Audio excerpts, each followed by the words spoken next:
For the last 2 years, hundreds of thousands of child care facilities nationwide have relied on pandemic relief money to stay afloat. But that funding expired this past weekend, and now those centers could be in jeopardy. News Channel 8's Lenny Supal is live for us in Tampa tonight. Lenny, what does the situation look like in the Bay Area? Not very good tonight, Jen. We are speaking to several child care providers who say that they are worried, some even scrambling to find a solution after these federal dollars dried up. And they are worried about the conversations they may have to have with their families and staff about teacher pay cuts or hikes to tuition fees.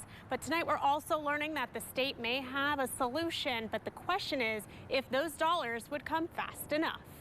We can talk about the problems, but right now it's about solutions. Felicia Harris pushing ahead. She's the executive director of Hope Academy International Child Care Center in Clearwater, but starting the new month with uncertainty after seeing critical federal pandemic relief dollars dry up over the weekend. Money that was critical for boosting teacher wages and trimming tuition fees for working families. I am hoping that we are not having to tell our teachers that their pay is going to have to be cut by 25 to 35%. Hope Academy is among the more than 220,000 child care providers nationwide that received a total of $24 billion from the American Rescue Plan Act. Tens of thousands of child care providers now on the brink of closing for good.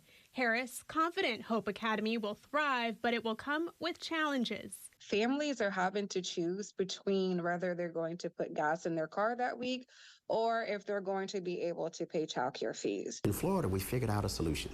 Dr. Fred Hicks is the CEO of the Early Learning Coalition in Hillsborough County. He says state lawmakers are putting plans in place to help struggling child care providers fill the financial gap, but it's not a permanent solution.